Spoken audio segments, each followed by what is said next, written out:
씨 뿌리는 사람 비유라는 제목으로 오늘 함께 은혜를 나누겠습니다.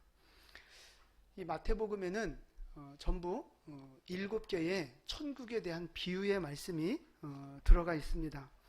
그래서 이 마태복음 13장을 뭐라고 부른다 그랬죠? 그죠? 천국장. 청국장 아니고 천국장이라 그랬어요. 그래서 지난주에 4가지 밭의 비유를 처음 말씀드렸고, 오늘은 이제 두 번째 씨 뿌리는 사람 비유를 말씀을 드리려고 합니다. 내용은 이런 거예요. 어떤 사람이 자기 밭에다가 좋은 씨앗을 뿌렸어요. 근데 추수할 때쯤 돼서 보니까 가라지가 난 거예요. 그러니까 종들이 저거 뽑아버릴까요? 그러니까 아니다. 추수 때까지 놔뒀다가 나중에 추수 때 가라지는 먼저 불사르자. 이제 이런 말씀을 하시는 거거든요.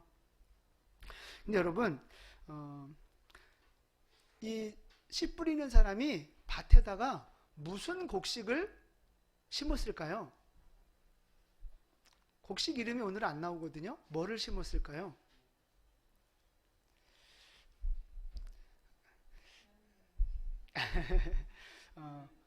아마도 보리를 심었을 가능성이 굉장히 높습니다. 보리. 왜냐하면 추수 때 뭐가 났어요? 가라지가 났잖아요. 그 가라지가 원래 성경의 의미로 보면 독보리라는 겁니다. 독보리. 그러니까 보리랑 아주 비슷하게 생겼는데 이제 그 열매에 독이 들어가 있어요. 그래서 독보리라 하는데, 그러니까 일반 좋은 씨는 보리를 심었는데 그거랑 비슷하게 독보리를 심었다는 것이 이제 그런 그 내용입니다. 그래서 잘할 때는 잘 몰라요. 비슷하니까. 근데 열매를 보면 그때서야 이제 구별이 되는 거거든요. 독보리를 하나 보여드릴게요. 한번 보실래요? 자, 사진을 한번 보여드리도록 하겠습니다. 네, 뭐가 보리고 뭐가 독보리일까요? 딱 보면 아셔요? 네. 네. 이게 보리고 이게 독보리입니다. 네. 영상으로 설교 들으시는 분들은 뭔지 모르시죠? 이게 보리고 저게 독보리예요. 네. 그래서 성전에서 예배드린 뭔가 하나라도 차별이 있어야 이게 보리고 저게 독보리입니다. 잘 구분이 안 되시죠? 근데 자세히 봐야 이게 티가 나는 거예요. 근데 이제 이 비유를 말씀을 드렸는데 제자들이 이 비유를 잘 알아들었을까요? 잘 모르겠는 거예요. 그래서 이제 36절부터 쭉 보시면 제자들이 예수님한테 와서 좀 설명 좀 해달라고, 해설을 해달라고 부탁을 해요. 그래서 예수님이 37절부터 이제 설명을 해주십니다. 자, 37절부터 39절까지 말씀 우리 함께 봉독하겠습니다. 대답하여 이르시되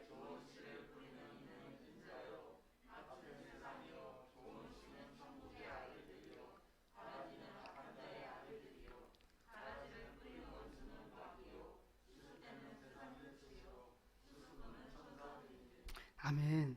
자, 이제 비유를 풀어주시는데 씨 뿌리는 사람은 누구예요? 인자, 예수님을 말하는 거예요. 밭은 뭐예요? 세상입니다. 그럼 좋은 씨는, 그렇죠, 천국의 자녀들. 이 독보리는 그렇죠, 악한 자의 자녀들이에요. 마귀의 이제 자녀들이죠. 그러니까 지난주 봤던 4가지 밭의 비유에서 씨앗은 뭐였어요?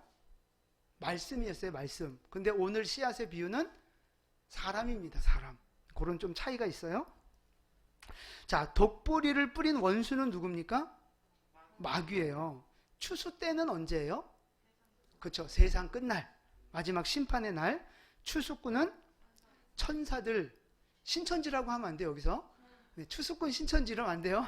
천사들입니다. 그 좋은 이름을 나쁜 놈들이 갖다 이제 더럽힌 거예요. 원래 추수꾼은 천사들이에요. 마지막 심판의 날이 올 텐데 그때 하나님이 독보리와 곡식을, 그러니까 하나님의 자녀와 마귀의 자녀들을 구분하고 심판하실 것이다. 이제 이 말씀을 하고 계시는 거예요. 이 말씀을 우리가 조금 더 이제 자세하게 좀 풀어보도록 하겠습니다. 예수님이 밭에 좋은 씨를 뿌렸잖아요. 근데 이 밭은 누구의 밭입니까?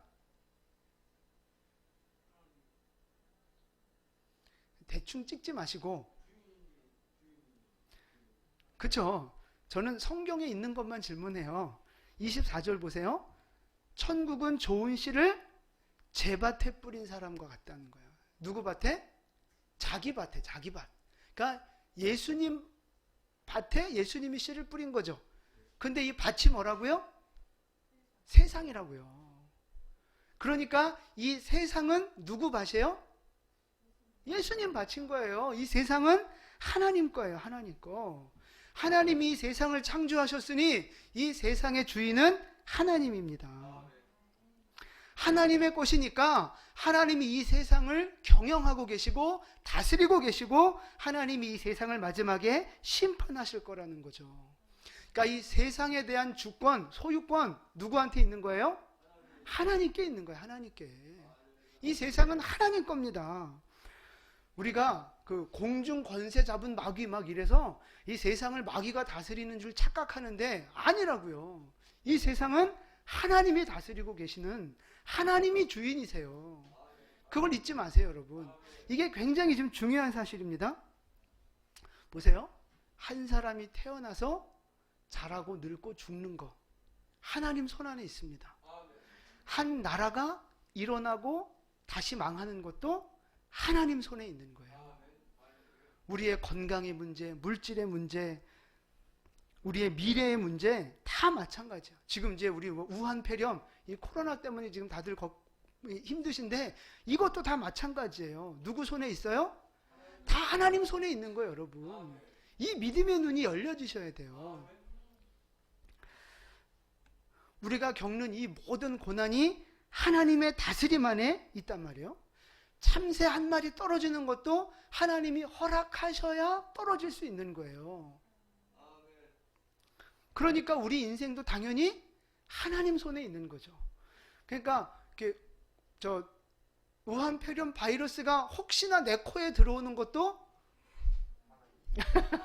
하나님 뜻 안에 있는 거예요. 여러분, 걸리면 안 되지만 조심해야 되지만 만약에 걸리면 할렐루야, 그건 자유인데요. 그것도 하나님 뜻 안에 있는 거예요, 여러분. 여러분, 지금 하루에 차 타고 다니다가 교통사고로 죽는 사람이 우리나라에서 얼마나 되는 줄 아세요? 수십 명이에요, 하루에. 독감으로 1년에 몇 명씩 죽어요? 수십 명씩 죽어요. 코로나로 사람 죽는 거 당연한 거예요. 근데 교통사고 나서 사람들 1년에 몇십 명, 몇백 명씩 죽는다고 차 안 타고 다녀요? 운전하지 말라고 차량 금지령 내려요? 아니잖아요. 우리는 여전히 차 타고 다니고 독감 걸리면 그냥 좀 심한 감기 걸렸네 그러면서 또 그냥 그러고 살잖아요. 이건 아직 백신이 없으니까 개발 단계이긴 하지만 그게 없다 하니까 조금 더 조심해야 되긴 하지만 너무 거기 이렇게 두려워 잡히실 필요가 없다고요. 조심은 해야 돼요. 그러나 혹여 내 코로 코로나가 들어와도 그냥 하나님의 섭리 가운데 있겠거니. 아멘이 안 되세요? 절대 걸리면 안 돼요. 보세요. 우리의 인생이 하나님 손 안에 있으니 문제도 하나님의 손 안에 있단 말이에요. 그러면 그 문제를 해결하는 방법은 뭐여야 돼요? 그렇죠. 그 방법도 하나님께 있는 거예요. 여러분, 고난과 저주와 이 질병들이 왜 생기는 겁니까? 죄 때문에 생기는 거잖아요. 지금 이 우한폐렴 때문에 전 세계가 고생인데 이건 왜 생긴 거예요? 박쥐 때문에 생겼어요? 실제적인 보여지는 거는 여러 가지 이유가 있겠지만 결국은 인간의 죄와 욕심 때문에 그런 거라고요. 그러니까 해결하는 방법은 뭐예요? 네, 죄를 버리는 거예요. 회개하는 거예요. 다시 하나님께로 돌아가는 거예요. 그게 가장 중요한 문제 해결의 방법인 줄 믿으시기를 바랍니다. 보건위생 당연히 신경 써야죠. 손 씻고 마스크 쓰시고 당연히 그렇게 해야 되는 거예요. 그런데 영적으로 더 중요한 핵심은 뭐냐면 회개하고 죄를 버리고 하나님께 돌아가야 한다는 것입니다. 여러분 보세요. 이 무한폐렴 안 걸리려고 막 맨날 비비적대고 맨날 마스크 쓰고 막 조심하고 옆 사람도 막 멀리하고 그러잖아요. 아니 저도 그래요. 그래야 당연한 거예요. 정상이에요. 근데 여러분 한 가지만 더 생각해 보세요. 우리의 육체가 건강하려고 조금 더 오래 살려고 우리는 그렇게 노력하고 노심초사하는데 우리의 영혼을 위해서는 어떤 노력을 하시냐 하는 거죠. 우리 영혼을 위해서. 육신은 흙으로 돌아가면 끝이지만 우리의 영혼은 천국 가야 되잖아요. 그 영혼을 위해서는 얼마나 여러분 애쓰고 조심하고 노력하시냐고요. 얼마나 죄 짓지 않으려고 노력하십니까? 얼마나 내가 세상에 때묻지 않으려고 노심초사하고 조심하면서 노력하십니까? 그게 별로 없다는 게 문제인 거예요. 나는 건강하려고, 내 육체는 건강하려고 그렇게 신경 쓰면서도 우리의 영혼은 그냥 방치하고 있단 말이죠. 그런 모습이 너무 많은 거예요. 하나님께로 돌아가는 영적인 회복이 이 모든 인생의 문제를 해결하는 가장 근본적인 방법인 줄 믿으시기 바랍니다. 광야에서 이스라엘 백성들이 불평하고 원망해서 놋뱀에 물려 죽었단 말이에요. 그때 어떻게 해서 다 살아났어요? 그렇죠. 놋뱀을 만들어서 그거를 쳐다보면 살았잖아요. 그 놋뱀이 뭘 상징합니까? 예수 그리스도를 상징하는 거잖아요. 그러니까 고난이 있을 때 예수 그리스도를 바라보면 다시 회복된다는 거예요. 믿음을 회복하고 십자가를 바라보면 인생의 문제가 회복된다는 걸 보여주는 거예요. 다윗 왕 시절에 큰 전염병이 돌았습니다. 그래서 많은 수만 명이 전염병으로 죽었어요. 지금하고는 비교도 안 될 만큼 많은 사람들이 죽었단 말이죠. 근데 그 전염병이 언제 멈췄어요? 어떻게? 다윗이 회개하고 제단을 쌓고 예배를 드릴 때 그때 질병이 멈췄다고요. 여러분 그 세상이 누구의 손에 의해서 돌아가는가 그거를 보셔야 되는 거예요. 솔로몬이 성전을 건축했을 때 하나님이 주신 약속이 있어요. 역대하 7장에 이런 말씀이 있어요. 가뭄이 들고 기근이 들고 전염병이 돌 때 그럴 날이 올 텐데 그럴 때 너희가 악한 길에서 떠나 기도하고 하나님 얼굴을 찾으면 그들의 땅을 내가 고치리라. 하나님이 약속하셨어요. 여러분 우리 안에 있는 모든 문제들 그 고치실 수 있는 칼자루 하나님이 주고 계세요. 하나님이 원하시는 건 우리의 믿음의 회복이에요. 영혼의 정결함이라고요. 그거를 잊어버리고 육체만 어떻게 건강해 보려고 애쓰는 것이 우리의 어리석음이고 한계라는 거죠. 여러분 그래서 우리가 고난당할수록 더욱 예배해야 되고요. 고난당할수록 더욱 하나님 바라봐야 하고요. 문제가 있을수록 더욱 기도와 말씀으로 돌아가야 하는 줄로 믿습니다. 문제가 있을수록 원망하고 막 그냥 울고 우울해하고 불평하고 그게 아니라고요. 힘들수록 더 주님 앞에 나오셔야죠. 힘들수록 예배를 회복하셔야죠. 하나님이 우리의 힘이고 예수 그리스도가 우리의 능력인 줄 믿으시기 바랍니다. 여러분 절대 잊지 말아야 할 게 하나 있어요. 하나님은 선한 분이라는 사실입니다. 하나님은 선한 분이세요. 선한 분이기 때문에 우리에게 행하시는 모든 일에는 선한 뜻이 있다는 거예요. 그러니까 이 무한폐렴에 하나님의 선한 뜻이 있을까요? 없을까요? 있죠. 반드시 있죠. 그게 뭘까요, 그러면? 그죠. 이 고난을 통해 하나님이 이루기를 원하시는 가장 중요한 뜻 중에 하나는요, 우리가 이 고난을 통해서 하나님을 다시 바라보는 거예요. 하나님이 세상의 왕이심을 다시 한번 고백하고 그분 앞에 엎드려 경배하는 백성들이 되는 거, 하나님이 지금 그걸 원하고 계시다고요. 말씀 앞에 굴복하며 우리의 거룩함을 회복하는 거, 하나님이 지금 그걸 원하고 계세요. 이 고난의 때에 여러분이 그걸 회복하는 은혜가 있기를 축복합니다. 근데 고난을 당하고 어려움을 당해도 이 하나님의 뜻을 깨닫지 못하면, 고생은 해도 깨달음이 없으면 그 고생은 뭔 고생? 개고생. 고난을 통해 하나님을 바라보면 그 고난은 유익이고 축복이고 우리의 인생을 역전시키는 하나님의 은혜가 된다는 것입니다. 여러분, 개고생하는 사람들이 많아요? 하나님의 은혜를 깨닫고 역전시키는 사람들이 많아요? 제가 보니까 개고생하는 사람들이 훨씬 많아요.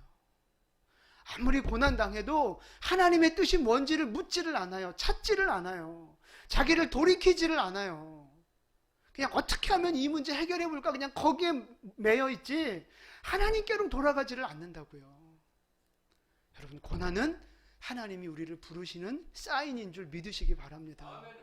그래서 제발 지금의 고생이 개고생이 되지 않기를 축복합니다. 여러분, 고난 있죠? 힘드시죠? 뭐 해야 돼요?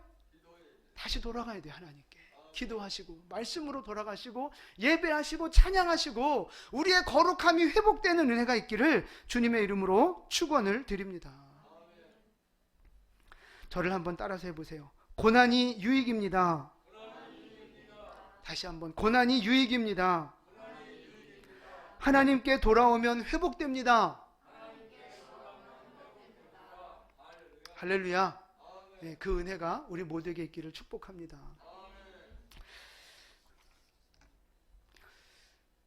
독보리가 어떻게 생겨났습니까? 그렇죠. 마귀가, 원수가 와서 뿌리고 갔단 말이에요. 그럼 언제 뿌렸어요? 잘 때. 우리 방송실에서도 충성하고 계시는 잘 때 독보리를 뿌리고 갔어요. 그러니까 여러분, 사람들이 잘 때가 마귀가 독뿌리를 뿌리는 기회가 된다는 거예요. 기회가. 그래서 여러분, 예배 시간에 졸면 안 돼요. 왜 졸아요? 마귀가 졸개들을 보내서 졸게 만드는 거예요. 네. 그러니까 마귀가 졸개들을 보내갖고 졸게 하는 거니까 절대 예배 시간엔 졸면 안 돼요. 그때가 마귀가 가라지를 뿌린 때란 말이죠. 누가복음 22장 46절 말씀인데요. 22장 46절 함께 봉독하겠습니다.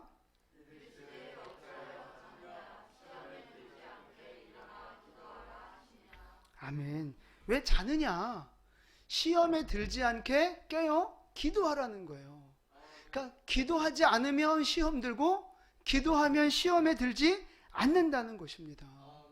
근데 지금 교회가, 그러니까 이제 여기서 말하는 교회는 저와 여러분을 포함한 모든 성도들을 말하는 거예요. 교회가 깨어있지 않으면 마귀가 교회 안에 독보리를 뿌린다는 거예요. 여러분, 교회 안에 있는 독보리가 뭡니까? 세상의 가치관, 인본주의, 이런 게 바로 독보리예요. 독보리. 원망과 불평과 미움과 이런 거, 이게 바로 독보리라는 거죠. 깨어있지 않으면 이런 독보리한테 우리가 당한다고요. 그래서 이 독보리를 해결하려면 어떻게 해야 되느냐? 깨어서 하나님의 말씀을 기준으로 삼고 깨어 기도함으로 성령 충만해야 한다는 사실입니다. 교회가 깨어있지 않으면요, 이 나라 안에도 국가 안에도 마귀가 독보리를 뿌려요. 우리나라에 독보리가 있어요, 없어요? 있어요. 가장 대표적인 독보리가 뭡니까? 제가 볼 때 요즘에는 차별금지법, 공산주의, 사회주의 사상, 이게 지금 이 시대에 가장, 그러니까 이제 여기서 말하는 교회는 저와 여러분을 포함한 모든 성도들을 말하는 거예요. 교회가 깨어있지 않으면 이런 독보리한테 우리가 당한다고요. 그래서 이 독보리를 해결하려면 어떻게 해야 되느냐? 깨어서 하나님의 말씀을 기준으로 삼고 깨어 기도함으로 성령 충만해야 한다는 사실입니다. 교회가 깨어있지 않으면요, 이 나라 안에도 국가 안에도 마귀가 독보리를 뿌려요. 심각한 독벌이라고 저는 생각합니다. 여러분, 이 차별금지법이나 이 사회주의 사상 이런 거는 우리 기독교하고는요 상극이에요. 상극. 서로 공존할 수가 없어요. 둘 중에 하나라도 허용이 되면 교회가 무너지고 가정이 무너지고 영적으로 다 죽는 거예요. 여러분, 지금 공산주의나 사회주의로 나라를 다스리는 나라들을 보세요. 잘 사는 나라가 어디 있어요? 거기 인권이 있고 종교의 자유가 있는 나라, 언론의 자유가 있는 나라가 어디 있어요? 단 하나도 없어요. 단 하나도. 동성애, 이 차별금지법과 동성애 이게 통과되면 가정이 다 무너지는 거예요. 그러니까 지금 우리 기독교에서 볼 때, 하나님의 관점에서 볼 때 지금 이 세상의 독불이는 제가 볼 때 이 두 가지예요. 차별금지법, 그 다음에 공산주의와 사회주의 사상. 교회가 깨어 있어야 되는데 문제는 지금 교회가 잠자고 있는 교회가 많다는 거예요. 잘 기도하지 않아요. 말씀을 중요하게 생각하지 않아요. 예배도 소중하게 생각하지 않아요. 그냥 종교의식이라고 생각하는 거예요. 종교의식.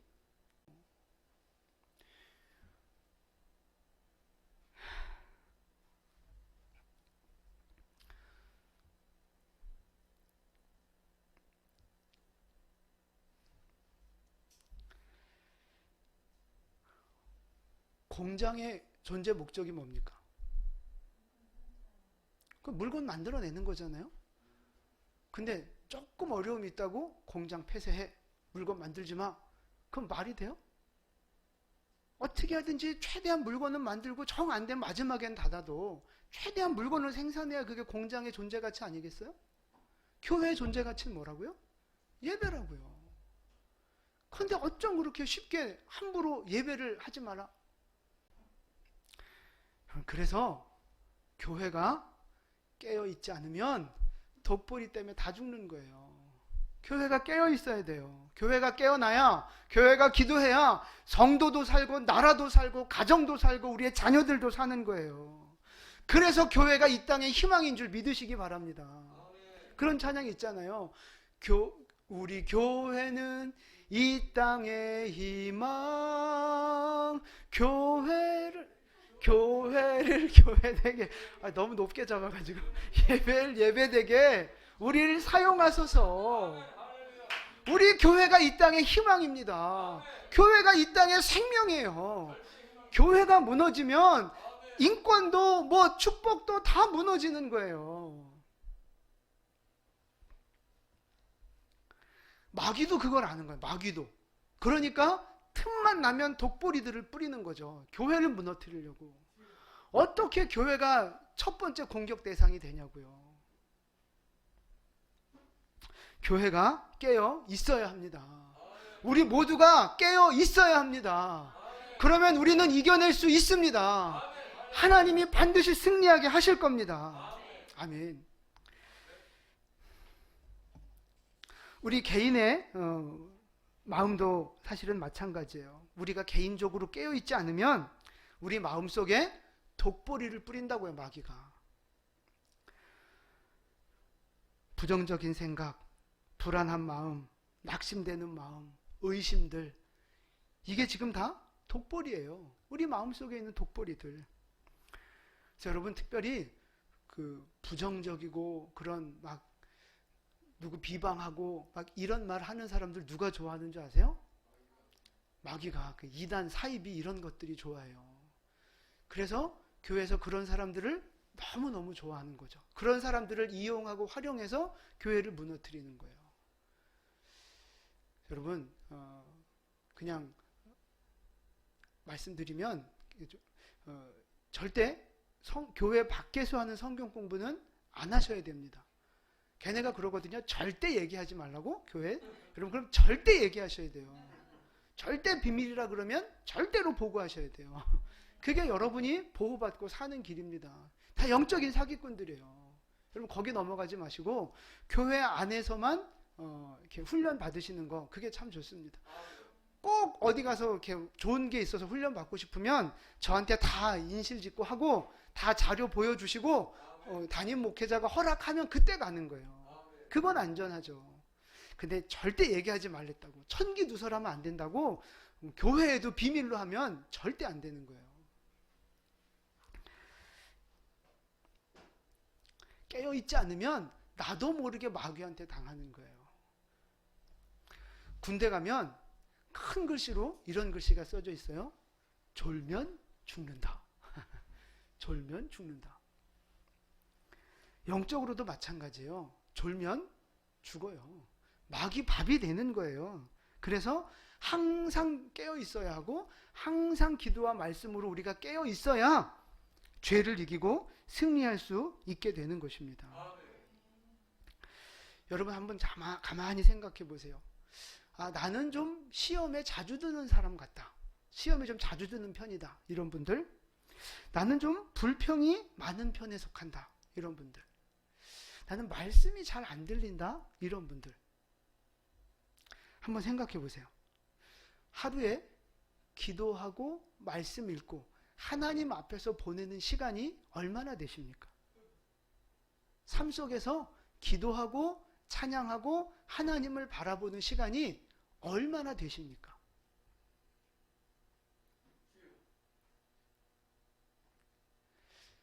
기도와 말씀이 없고 예배와 찬양이 없으니까 말씀이 안 들리고 시험에 들고 자꾸만 마귀가 와서 그렇게 독보리를 뿌리는 거예요. 여러분 깨어나셔야 돼요.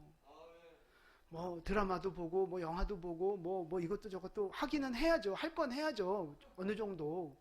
그러나 기도와 말씀과 찬양과 예배가 우리의 삶 가운데 얼마나 있느냐 하는 거 얼마나.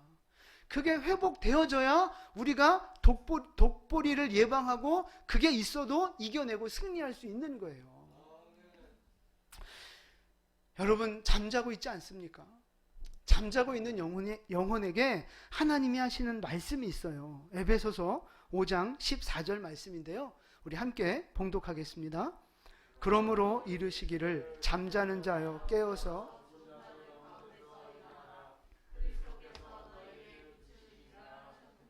아멘. 잠자는 자여 깨어 일어나라 말씀하고 계세요. 잠자는 자여 깨어 일어나라. 여러분 중에 잠자는 분들이 계시다면 오늘 이 시간 이후로 다시 깨어날 수 있기를 축복합니다. 여러분 다시 십자가를 바라보십시오. 다시 예수 그리스도를 바라보십시오. 다시 기도와 말씀이 우리의 삶 가운데 회복될 수 있기를 축복합니다. 여러분 멈추셨다면 50운동 다시 시작하세요. 새벽에 나와 기도하시고 하루에 한 번쯤은 교회 들려서 기도하고 주님 만나고 가는 그런 열심들이 우리 안에 회복되기를 축복합니다. 너무 정치 얘기, 너무 세상 얘기에 관심 갖지 마시고 그런 것도 알아야 하겠지만 우리에게는 말씀이 더 중요하고 예배가 더 중요한 거라는 거죠.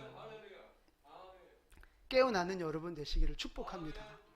그리고 옆에 사람이 자고 있으면 옆에 사람도 깨우세요. 함께 예배하자고, 우리 함께 기도하자고, 우리 함께 믿음으로 살자고, 옆에 있는 분도 가족도 이웃도 함께 깨우며 살아가는 우리 모두가 되기를 바랍니다. 그래서 오늘 이 말씀을 듣는 우리 모든 성도님들은 한 사람도 자는 사람 없이 주님 오시는 그날까지 깨어있는 모두가 되시기를 예수님의 이름으로 축원을 드립니다. 아멘. 오늘 이 비유의 말씀의 결론이 무엇입니까? 결론의 주제는 바로 심판입니다. 심판. 오늘 본문 30절이에요. 30절 말씀을 함께 봉독하겠습니다. 둘 다 추수 때까지 함께 자라게 두라. 추수 때에 내가 추수꾼들에게 말하기를 가라지는 먼저 거두어 불사르게 단으로 묶고 곡식은 모아 내 곳간에 넣으라 하리라. 아멘. 독보리는 뽑아서 태우는 거죠.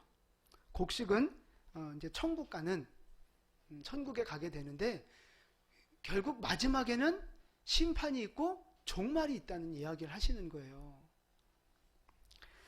여러분 사람들이 착각하는 게 있어요. 기술이 엄청나게 발전하고 있어요. 과학이 발전하고 있어요. 의술이 발전하고 있어요. 그러니까 사람들은 점점점 살기 좋은 세상이 될 거라고 착각하는 거예요. 뭐 문제가 생겨도 과학과 기술로 또 그 문제를 해결하면 되니까, 또 문제가 생기면 또 더 발전된 과학으로 또 해결하면 되니까 결국 인류의 미래는 엄청 밝아질 거다, 이렇게 생각하는 사람들이 많단 말이에요. 여러분, 성경은 그렇게 말하지 않습니다. 하나님은 분명히 마지막이 있고 종말이 있고 심판이 있다고 말씀하고 계세요. 하나님이 세상을 창조하시면서 이 역사를 시작하셨잖아요. 그러면서 마지막에 심판하시겠다고, 끝내시겠다고 주님이 말씀하셨어요.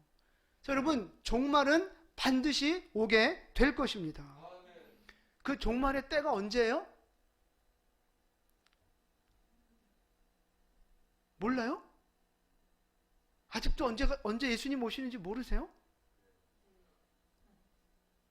제가 어디 가서 말하지 않는 건데 제가 가르쳐 드릴 테니까, 전 정확하게 알고 있어요. 예수님이 언제 오실지. 주님이 말씀하셨거든요, 저한테. 예수님이 언제 오시느냐? 곧 오십니다. 그렇게 말씀하셨어요. 맞아요, 틀려요? 맞아요. 곧 오세요. 그날이 언제인지는 모르지만 곧 오신다 하셨어요. 근데 자꾸 그거 궁금해하지 마세요. 언젠가 궁금해하지 마세요. 예수님도 제자들이 물어보니까 그러셨어요. 너 그거 알려고 하지 마. 나도 몰라. 너는 그거 신경 쓰지 말고 너는 가서 복음 전하고 충성해. 그 말씀하셨다고요. 사람들은 자꾸만 종말이 언젠가 거기에 관심 갖는데 그건 우리 알 바 아니라고요. 단지 우리가 아는 건 곧 오신다는 거예요. 그러니까 그 주님 오실 그날을 준비하며 살아가는 거, 어떻게 준비해야 되나, 어떻게 잘 맞이해야 되나, 그게 우리가 가져야 할 관심이지, 자꾸만 뭐 정말 그럼 이상한 생각하는데 그러지 마시라고요. 주님이 언제 오신다고요? 곧 오십니다.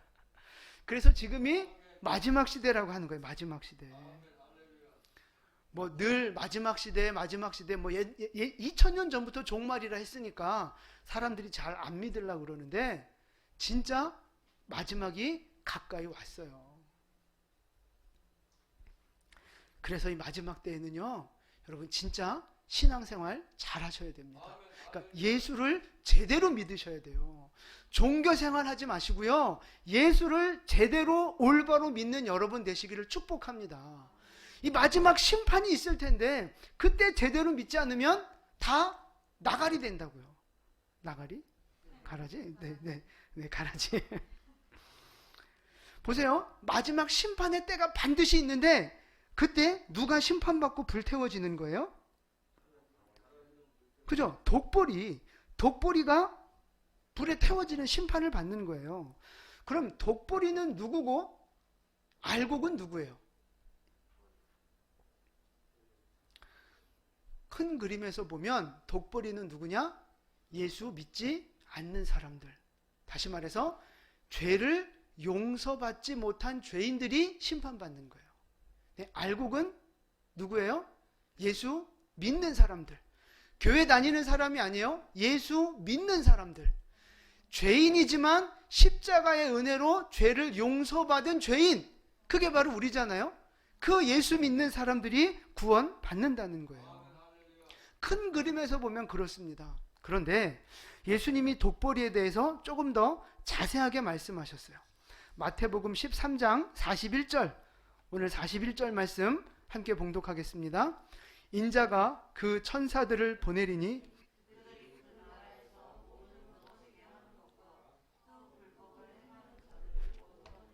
아멘. 자, 누구를 거두어내요?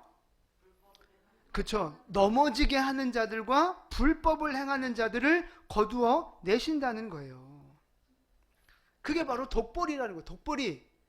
독보리가 뭐냐? 다른 사람 실족해 하고 다른 사람 넘어지게 하는 사람, 불법을 행한, 법을 지키지 않는 사람, 이게 바로 독보리인데 그 독보리가 뽑힌다는 거죠, 마지막에. 근데 여러분, 이 독보리가 세상에만 있습니까? 아니라고요. 교회 안에도 있다는 거예요. 지금 그게 문제예요. 교회 안에 독보리가 있고 내 안에도 독보리가 있다는 것입니다. 교회 다니면서도 불법을 행하는 사람들, 그러니까 불법은 법을 안 지키는 거잖아요. 하나님의 법이 뭐예요? 말씀이잖아요. 그러니까 말씀을 지키지 않는 사람들이 바로 불법을 행하는 독보리라고요. 마태복음 7장에 이런 말씀이 있어요. 그때 내가 그들에게 밝히 말하되 내가 너희를 도무지 알지 못하니 불법을 행하는 자들아 내게서 떠나가라. 내가 너희를 도무지 알지 못하니 불법자들아 떠나가라. 여러분 지금 예수님이 이 말씀을 누구에게 하고 계신 건 줄 아세요? 아니요. 하나님 믿는 사람들, 다시 말해서 교회 다닌 사람들한테 하신 말씀이에요. 근데 왜 교회 다닌 사람들을 왜 모른다고 그러세요? 지금 이 사람들은요, 예수도 믿는다고 하고 교회도 잘 나오고 심지어 사역도 했던 사람이에요. 주의 이름으로 권능도 행하고 귀신도 쫓고 그랬던 사람들이라고요. 그런데 예수님이 그들을 모른다 말씀하셨어요. 불법을 행하는 자들아 그렇게 말씀하셨어요. 왜요? 왜 불법자라 하셨어요? 말씀을 지키지 않았기 때문에 그런 거예요. 말씀에 순종하지 않은 사람이 바로 불법자예요. 하나님을 사랑하고 이웃을 사랑하라 하신 그 최고의 율법을 지키지 않은 사람들, 예수 믿는다고 하고 교회도 나오지만 실제 나의 삶 속에서는 말씀 없이 살아가는 사람들이요. 말씀이 내 삶 속에 마음에 딱 와서 부딪히면 내 고집과 감정을 꺾고 그 말씀에 굴복하고 순종해야 되는데 그게 원래 믿음인데요. 우리는 어떻게 살아요? 말씀이 딱 와서 부딪히면 말씀을 버리는 거예요. 그리고 여전히 내 감정대로, 여전히 내 고집과 습관대로 살아가는 거죠. 그게 바로 불법을 행하는 자들이라는 거예요. 교회는 나오지만, 예수는 믿는다고 하지만 말씀을 버리는 거예요. 그게 불법자라는 거죠. 그런 사람이 뽑힌다는 겁니다. 성경도 알아요? 말도 은혜로운 말 잘해요? 교회 생활도 잘해요. 근데 실제 삶 속에 말씀이 없어요. 말씀. 묵상도 하지 않고 읽지도 않고 머리로는 아는데 행하지 않고. 그게 바로 독보리예요. 어떤 분이 꿈을 꿨어요. 꿈. 저한테 와서 얘기를 해준 거예요. 자기가 꿈을 꿨는데 천국 문 앞에 갔대요. 천국 문 앞에. 근데 수많은 사람들이 이제 한 줄을 서서 이제 기다리는데 예수님 같은 분이 천국문 앞에서 인터뷰를 하더랍니다. 근데 이제 자기 차례가 됐는데 예수님이 그런 질문을 하시더래요. 너는 날 위해 무엇을 하다 왔느냐? 라고 물으시더래요. 여러분, 천국 보고 온 분들이 여러 가지 많은 말들을 해요. 근데 이런 질문을 하셨다는 간증들이 꽤 있어요. 여러분, 하나님이 너 나 위해서 무엇 하다 왔느냐라고 물으시면 뭐라고 대답하시겠어요? 어떤 분이 생생하게 이 꿈을 꿨다고 저한테 와서 직접 한 얘기예요. 예수님이 뭐 하다 왔느냐라고 물으시면 뭐라고 하시겠습니까? 준비하셔야 돼요. 근데 이분이 그랬대요. 아무것도 한 게 없는데요? 그리고 꿈이 깼다는 거예요. 그래서 제가 그랬죠. 하나님이 너 기회 다시 주신 거라고. 하나님이 기회 다시 주신 거니까 예수 제대로 믿으라고. 근데 이게 핵심이 아니에요. 그분이 그런 얘기를 하는 거예요. 수많은 사람이 줄을 서서 예수님 인터뷰를 하고 합격하면 천국에 들어가고 탈락하면 이제 따로 빠지는 거죠. 어디로 빠지겠어요? 지옥 가는 거죠. 근데 그분 얘기가 그래요. 합격해서 들어가는 사람을 못 봤대나 거의 없대나 그런 거예요. 천국문 들어가는 사람이 많지 않다는 얘기를 하는 거예요. 물론 꿈이니까 그냥 그렇게 치부해버릴 수 있지만 여러분, 저는 그 꿈이 사실이라고 믿어요. 예수님이 천국 가는 길 좁은 길이라 하셨잖아요. 구원받는 자가 많지 않다 그랬잖아요. 마지막 때에 내가 믿음을 보겠느냐? 그게 주님의 책망이잖아요. 걱정이시잖아요. 여러분, 우리가 다 천국 갈 것 같으세요? 아멘 하셔야죠. 다 가야죠, 우리. 우리 다 천국 가야죠. 그런데 긴장하셔야 되는 거예요. 깨어 있으셔야 되는 거예요. 예수는 믿는다 하고 교회는 나오고 직분도 받고 헌금도 하고 봉사도 하고 남들 볼 때는 잘했지만 실제 주님이 주님 앞에 섰을 때 우리가 탈락할 수 있다고요. 내가 너를 모른다. 이 불법을 행하는 자들아. 그렇게 말씀하시면 어떻게 할 거예요?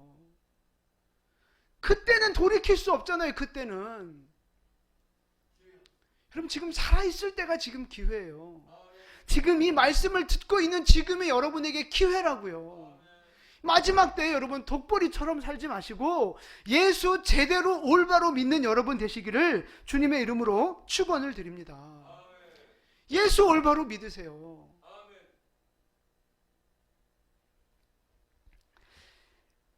우리가 육신은 육신의 법을 지켜야 하고 영혼은 하나님의 법을 지켜야 하는 거예요. 육신의 법을 안 지키면 감옥에 가듯이 영적인 법, 하나님의 말씀을 지키지 않으면 우리는 지옥에 가는 거예요. 감옥에 가는 거예요. 불법자니까. 여러분, 교회 다닌다고 다 천국 가는 게 아닙니다. 교회 다닌다고 천국 가는 게 아니라 예수 그리스도를 나의 주인으로 고백하는 사람이 천국에 가는 거예요. 예수 그리스도를 나의 주인으로 고백하고 인정하는 사람이 천국 가는 거예요. 예수 그리스도를 나의 주인으로 고백하는 사람은 그분의 말씀에 순종하는 게 당연하지 않겠습니까? 주인이라고 고백하면서 어찌 그분의 말씀을 무시하고 멸시할 수 있어요? 그거는 아니잖아요.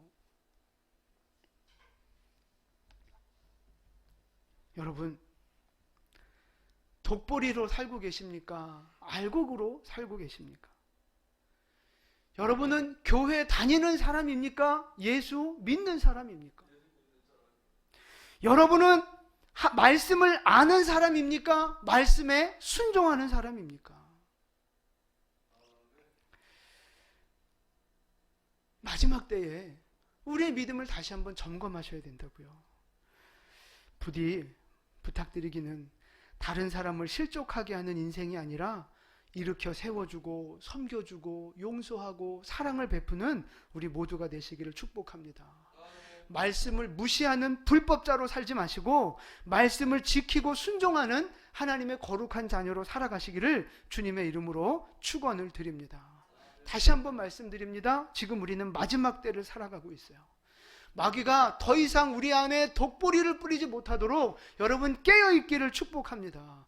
항상 기도와 말씀과 찬양과 예배로 깨어있는 여러분 되시기를 축복합니다. 그래서 마지막 심판의 날이 반드시 올 텐데 그날 주님 맞는 그날이 우리에게 슬픔과 탄식과 저주의 날이 되는 것이 아니라 기쁨과 영광과 승리의 날이 우리 모두에게 될 수 있기를 주님의 이름으로 축원을 드립니다. 아멘. 기도하겠습니다. 하나님 아버지 감사합니다. 하나님께서 이 시간 우리에게 은혜를 주셔서 이 마지막 때를 승리할 수 있는 은혜와 지혜를 허락하여 주시옵소서. 예수님 이름으로 기도드립니다. 아멘. 우리 찬양 하나 하겠습니다. 주 선한 능력으로.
독일에서 2차 대전 때 기독교를 핍박했잖아요. 그래서 예수 타협한 사람들은 괜찮았지만 복음을 지키겠다고 정부에 반대했던 사람들은 감옥에 다 가뒀단 말이에요. 그때 감옥에 갇힌 목사님이 이 시로 하나님 앞에 고백했던 거예요. 고난이 있지만 주님이 주신 쓴잔이기에 내가 마시겠습니다. 나의 힘으로는 이 고난을 이길 수 없지만 주님이 주신 힘으로 선한 능력으로 나는 이길 수 있습니다. 반드시 승리할 그날을 고대합니다. 그런 믿음의 고백이에요. 그 배경을 감옥에서 이 하나님 앞에 올려드리는 고백을 마음에 담으셔서 다시 한번 찬양하면 좋겠습니다. 주 선한 능력으로 안으시네.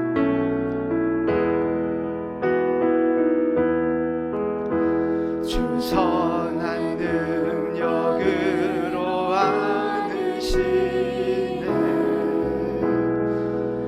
그 크신 팔로 날 붙드시네. 절망 속에도 흔들리지 않고 사랑하는 주 얼굴 구하리. 선한 능력으로 선한 능력으로 일어서리.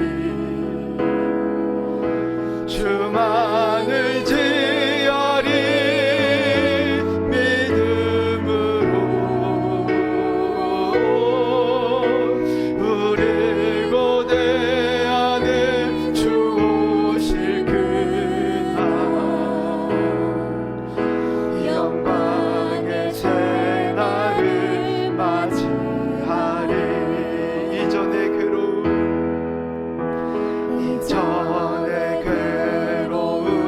나를 애워싸고 고난의 길을 걷는다 해도 주님께 모두 맡긴 우리 영혼 끝내 승리의 날을 마음에 우리는 반드시 승리할 것입니다.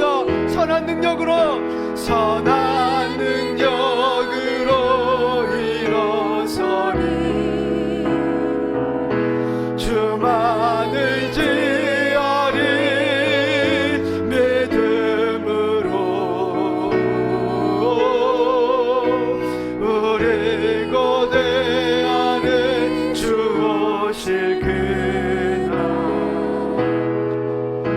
영광의 새날을 맞이하리.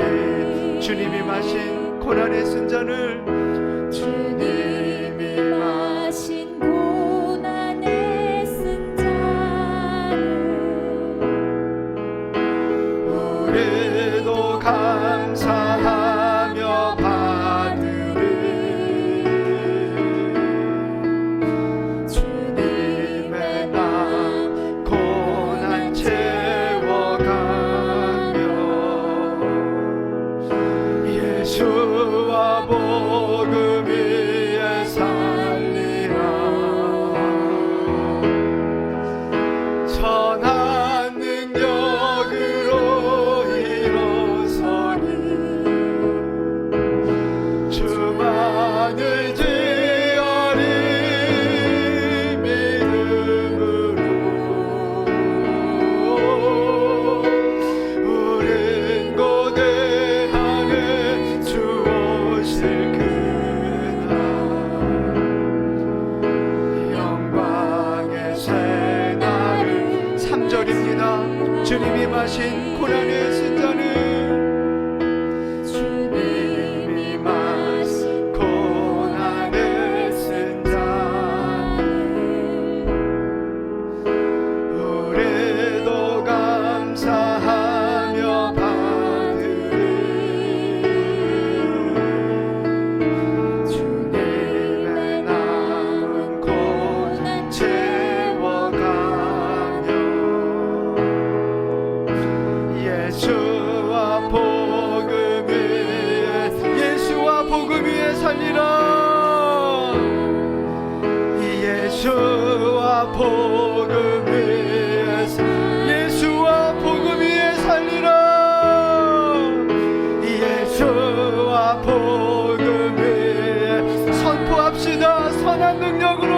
맞이하리. 선한 능력으로 일어서하는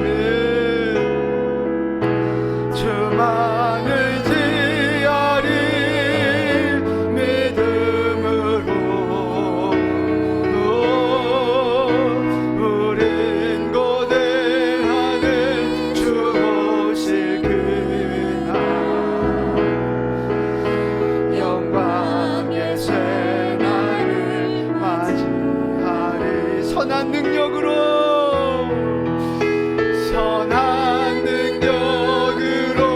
일어서리. 아멘.